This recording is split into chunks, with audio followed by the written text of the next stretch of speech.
সুন্দর সকালবেলা কি সুন্দর দেখায়, তাই না বলো? এই যে একটু একটু করে বৃষ্টি পড়ছে, তারপরে যে স্বচ্ছ পরিবেশটা হয়ে যাচ্ছে না, আকাশটা এত সুন্দর লাগে দেখতে, কি বলবো। কেমন আছো বন্ধুরা তোমরা সবাই? আশা করছি ভালো আছো। আজ হলো শুক্রবার, আর সবাইকে তো জানানোই হয়নি আজকে গুড মর্নিং। আজকে সকালবেলাটা ভীষণ সুন্দর, আর আজকে আমার মেয়ের জন্মদিন। সারাটা দিন কীভাবে কাটায় সেটা শেয়ার করব।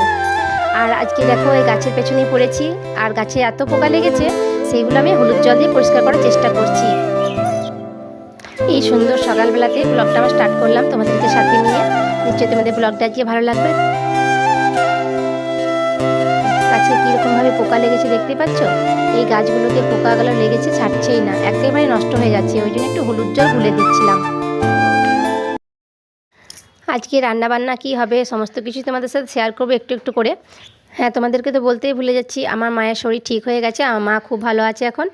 তো আজকে দেখো এইখানে সকালবেলাতে সবজিগুলো কাটতে বসে গেলাম, যেহেতু ওয়েদারটাও ভালো আর ভীষণ ভালো, এখানটায় হাওয়াও দিচ্ছে। তো এইদিকে কেটে নিচ্ছি, আমি আদা রসুন ছুলে নিচ্ছি আর পেঁয়াজগুলো কেটে নিচ্ছি। আর আমি ঘরে যখন পেঁয়াজ কাটি অনেকটাই চোখে জল আসে আর কি। আর এখানে এতটাই সুন্দর পরিবেশটা, বাইরে দেখতেই পাচ্ছ আমাদের ঘরটা অনেকটাই খোলামেলা। তো চোখে আমার পেঁয়াজ কাটতে কাটতে আজকে একটুও জল আসেনি। আর এইদিকে দেখো আমার সোনা বসে আছে, ওরই জন্মদিন আজকে। ও আজকে ভীষণ খুশি। ওর জন্মদিনটা আজকে কিভাবে পার করি আর কিভাবে আমার সারাটা দিন কাটাই সেটাই তোমাদের সাথে একটু শেয়ার করব। তো আমাদের স্পেশাল বলতে মেয়ে জন্মদিন হিসাবে দিনটা স্পেশাল, সেমন কিছু আমরা আয়োজন করি না। এই দিনটা আমরা নিজেদের মতন করে একটু আনন্দ করি, ব্যাস, আর কিছু না। মেয়েরা এখানে বসে আছে, ওরা খাবে টিফিন। টিভি চলছে এখন, দেখতেই পাচ্ছ, টিভি লাগিয়ে কার্টুন দেখছে। আর এইদিকে দেখো অনলাইন থেকে মেয়ে একটা জামা অর্ডার করেছে। তো এই জামাটা অবশ্যই পরবে, তোমরা দেখো কেমন লেগেছিল অবশ্যই জানিও। তো সঙ্গে থাকো, দেখতে পাবে। আর এদিকে দেখো মশলাগুলো আমার সমস্ত রেডি করা হয়ে গেছে। এখানে আমি যে কাটছিলাম, রোদ জল দেখো কতটা রোদ এসেছে আমাদের বাড়িতে। শীতের দিনে রোদ একটু থাকে, তবে একটু দেরিতেই।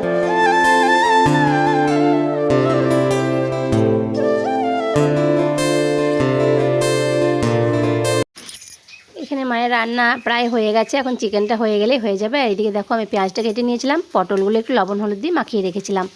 আর চিকেনটা একটু ম্যারিনেশন করতে হবে, ধুয়ে নিয়েছি ভালো করে। আর এদিকে দেখতে পাচ্ছ একটু ম্যাগি করা আছে, সেটা মেয়েদেরকে টিফিনে দিয়েছিলাম।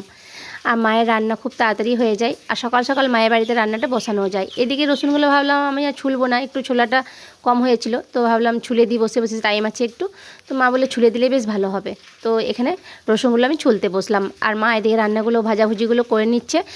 এখন টাইম হচ্ছে 11:30, আর আমি 11:30টার সময় স্নান করতে যাব। স্নান করে এসে একটু বাজার দিকে যাব। তো বাজার দিকে কি করতে যাই, কি নিয়ে আসি, চলো সাথে থাকো, দেখতে পাবে। এইদিকে মশলাটা আমার রেডি হয়ে গেছে।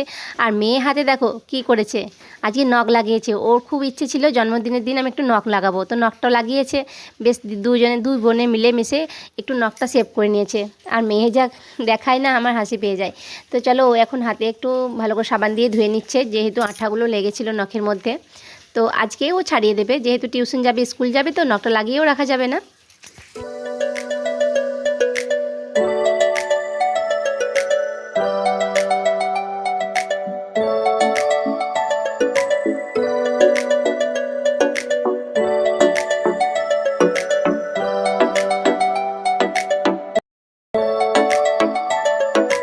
ভাল লাগে হাঁটতে তোর হাত ধরে, ভাবনা তোর আসছে দিন রাত ধরে। ভাল লাগে হাঁটতে তোর হাত ধরে, ভাবনা তোর আসছে দিন রাত ধরে। এলো এলো মনটাকে কি করে গে আর রাতে, কেন আমি এত করে তোকে চাই। পারবো না আমি ছাড়তে তোকে, পারবো না আমি ভুলতে তোকে, পারবো না ছেড়ে বাঁচতে তোকে, হয়ে যা রাজি একবার।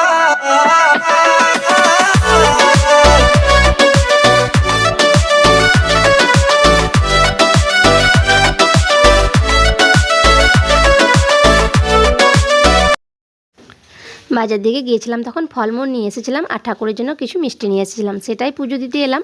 আর মেয়ের জন্মদিন হিসাবে ঠাকুর বাড়িতে পুজোটা একটা দেওয়া খুব দরকার, ওই জন্যই মন্দিরে একটু চলে এলাম। দেখো মন্দিরের দরজা এখন লাগানো আছে, এখন বাজে 6টা 15। তো তোমাদেরকে সামনে থেকে দেখিয়ে দিলাম। এই দেখো 6:15 বাজে, বড় ঘড়িতে দেখতেই পাওয়া যাচ্ছে। আর পুজোটা এখানে নামিয়ে আমি এখন বাড়ি চলে যাব। আর ঠাকুরমশাই আসবে একটু পরে, 5 মিনিট এখানে দাঁড়িয়েও থাকবো। অনেক বাচ্চাগুলো আছে এখানে খেলা করছে, দেখো তোমাদের সাথে একটু শেয়ার করে দিচ্ছি। আর মন্দিরে আমরা ছোটোবেলায় খুব খেলতাম এখানে, এটা দেখে না খুব ভালো লাগে। আর এটা দেখে মনে পড়ে যায় ছোটোবেলার কথাগুলো। আর মন্দিরটা আমাদের অনেকটাই আলাদা ছিল আগে, অনেকটাই পরিবর্তন হয়ে গেছে এখন মন্দিরটা, ভীষণ সুন্দর হয়েছে বলো। তো এই দেখো বাবা গোপালের দর্শনটাও একটু করে নিলাম, ঠাকুরকে প্রণাম করে নিলাম, এখন চলে যাব বাড়ি। তো চলো সাথে থাকো, সন্ধ্যাবেলাটা তোমাদের সাথে একটু শেয়ার করি। এই দেখো আমার মেয়ের একগাল হাসি, কেকটা কেমন হয়েছে জানিও অবশ্যই। নিজেদের মতন করে দিনটা পার করলাম, আর আমাদের এটাতেই আনন্দ, এটাতেই খুশি। আর এই জন্মদিনটা তোমাদের কেমন লাগলো অবশ্যই জানিও। আমি একে একটু আশীর্বাদ করো, ও যেন ভালো থাকে, নিজের পায়ে দাঁড়াতে পারে, এটুকুই চাইছি। আর আমার বাবা মা সারা জীবন যেন ওদের পাশে থাকতে পারে। তো চলো আজকের ব্লগটা আমার এই পর্যন্তই, তোমরা সবাই ভালো থেকো, আর দেখা হবে নেক্সট ব্লগের সাথে। আজকের ব্লগটা কেমন লাগলো অবশ্যই জানাতে ভুলো না, ভালো লাগলে আমার পাশে থেকো, লাইক করে দিলে অনেকজনের কাছে পৌঁছে যাবে ভিডিওটি, লাইক অবশ্যই করে দিও।